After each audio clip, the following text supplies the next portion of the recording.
Você citou aqui o caso da Austrália, você vê outros países, tipo em Ásia, a gente tem o caso da Estônia, né, cara, que é um caso muito Sim. interessante também, Governo né? digital, né? De governo digital, né? A gente tem ali uma... Você acha que a gente no Brasil ainda tem um potencial de ver o projeto tipo GovBR chegar perto daquilo, cara? Ou estamos muito distantes em termos tecnológicos, assim? Ou não é só tecnologia? Obviamente, são vários outros fatores, né? Sim.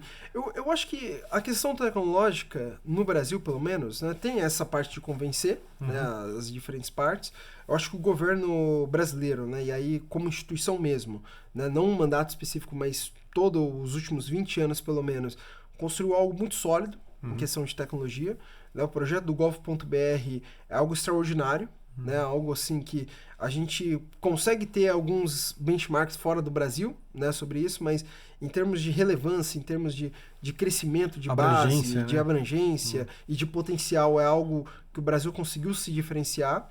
Mas eu vejo que aqui, Bruno, o problema eu acho que ele sempre está também na usabilidade da ponta, né?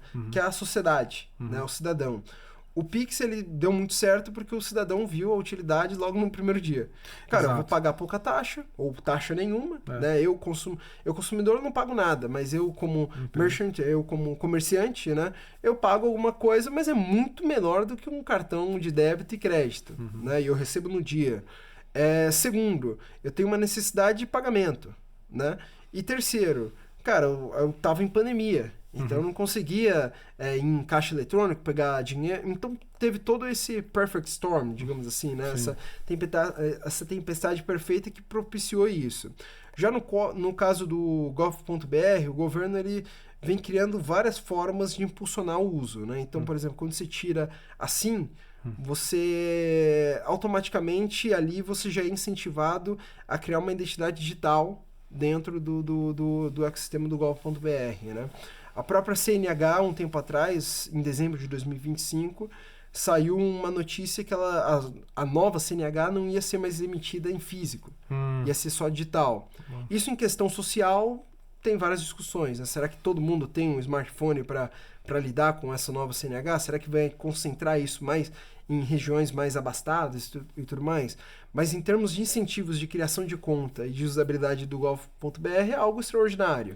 Você acha que o modelo híbrido é ideal nesse momento? Eu acho que o Brasil ele ainda não está pronto para se digitalizar totalmente, né?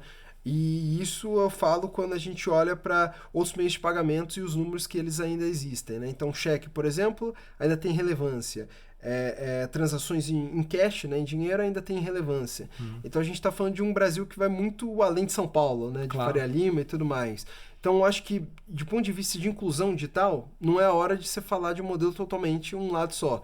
É a hora de você falar de um modelo híbrido, mas tentar puxar um pouco mais a sardinha para o digital, né? Mas do ponto de vista de tecnologia, né, que você comentou, do ponto de vista de política, eu acho que a gente tem mais problemas políticos, né, de convencimento das partes interessadas, do que de tecnologia propriamente, né, de você desenvolver isso. Porque os últimos 20 anos, pelo menos, mostrou que a gente é possível construir algo público de qualidade, né? Você tem questões dentro do Gov.br que aqui eu não gostaria de entrar muito em detalhe porque eu acho que vai se alongar muito, de questões de fraude, né? Então, a questão de tecnologia é sim discutível, mas questão de você conseguir construir isso, acho que isso a gente já passou. Claro. Né? Esse estágio a gente já passou. Interessante, cara. E assim, a gente está vivendo, e quando você falou até do exemplo do modelo híbrido, a gente teve certamente o impulso na época da pandemia, que várias pessoas, né, até o próprio caso da Caixa, né, do serviço de distribuição de auxílio emergencial, também foi um case e não tinha outro jeito. O cara tinha que estar no celular mesmo. Né? Exato. Mas eu entendo que a gente ainda, por mais que o impulso aconteceu naquele período, a gente ainda tem complicadores, que o Brasil não é uma coisa trivial quando a gente pensa em extensão e nível tecnológico em algumas, até de chegar infratecnológica em certos lugares do que chegar em outros, né? Disponibilidade. Exato. Ela não está tão presente, né? Você consegue lembrar de outros países, assim, na Ásia, por exemplo, que também estejam com casos interessantes de infraestrutura digital, pública, assim, cara? Cara, aqui eu acho que são dois bem interessantes, né? Mais no Oriente Médio ali, né? Mas Arábia Saudita, é um que tem construído coisas muito relevantes em termos de fase 1, né? Em termos de interoperabilidade ali de bases públicas e de dados já existentes, né? No sentido de Open Finance, né? Sim, sem dúvida. Então, a gente tem algumas discussões lá bem avançadas nesse nível, né? E lá o bacana é que todo projeto lá já nasce grande, porque eles têm muito dinheiro, então eles acabam aportando aquilo. Aí a grande dificuldade é justamente o convencimento ali dos bancos, né? E a adequação tecnológica do outro lado, que é você convencer bancos, às vezes centenários, de participar daquilo. Mas né? eles são bem top-down lá, né, cara? Sim. O regulador lá também, ele manda... Ele manda e ninguém vai desobedecer. Né? Exato, nesses países assim, do Oriente Médio, eu sinto que tem um pouco mais essa pegada, né? Sim, e outro caso, cara, que acho que é muito interessante e pouco explorado, né? E isso eu explorei bastante em 2024. Uhum. Depois acabei dando uma afastada e concentrando mais energia e foco no Brasil, especificamente, que eu acho que aqui a gente está construindo algo de muita relevância e importância para o mundo, e na Índia que a gente consegue aprender algumas coisas ali também, embora a gente já tenha ultrapassado em alguns quesitos, né? Que é a Tailândia. Sim. Né? A Tailândia, ela também tem coisas muito interessantes em pagamento, com o Property Pay, né? O ecossistema de QR Code lá é algo muito grande. Eu acho que é um dos países que mais usa QR Code também. Interoperável, né? não? Interoperável. E a gente tem também algumas coisas de governo digital, né? Os países asiáticos, principalmente China, né? Mas aí não entrando tanto na China, os países asiáticos, de forma geral, eles têm buscado muito a digitalização de documentos, né? Digitalização da vida pessoal ali do cidadão, para justamente, primeiro, redução de custo, né? E segundo, incluir digitalmente pessoas que estão excluídas, né? Pessoas que estão afastadas. Né? Você citou aqui o caso do Brasil e da pandemia ali, o exemplo da Caixa, né? Cara, é interessante que ali na pandemia, a gente tinha, se não me engano, 6 milhões de brasileiros que não tinham identidade. Uhum. Então, não era possível eles pegarem o auxílio emergencial porque eles não tinham identidade.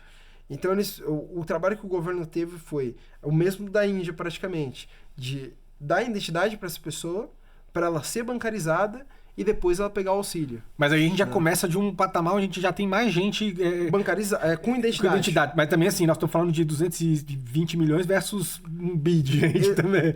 E aí a gente tem outra coisa. Mais né? de um bi, né? Verdade. Que você comentou no começo, né? Quais são os outros exemplos de infraestrutura pública digital? Uma grande infraestrutura pública digital que não foi pensada como infraestrutura pública digital é o CAD único. Uhum. O CAD único é a base do Bolsa Família e do auxílio emergencial. Ah, sim. E cara, ele é hoje uma infraestrutura pública digital, porque ele basicamente possibilita novos serviços surgirem a partir dele. Sim, né? Com base já, com toda uma sistemática pronta. Com base nele. Então, a gente vê um movimento semelhante na Ásia disso, né? E nesse sentido de digitalização de documentos e tudo mais, é para justamente aumentar a assistência que o governo dá a essas pessoas, né? Porque tem muitas pessoas excluídas de programas públicos, de programas de assistência, né, financeira, justamente porque elas são invisíveis para o governo. Sim. Então a gente vê isso. Eu acho que um grande caso que tem isso é a Indonésia e a Tailândia. Né? A Tailândia em termos de pagamentos e está conseguindo criar algo semelhante à Índia. Né? Então esses puzzles, de certa forma, estão se conectando. E a referência tá próxima ali, o pessoal consegue pegar.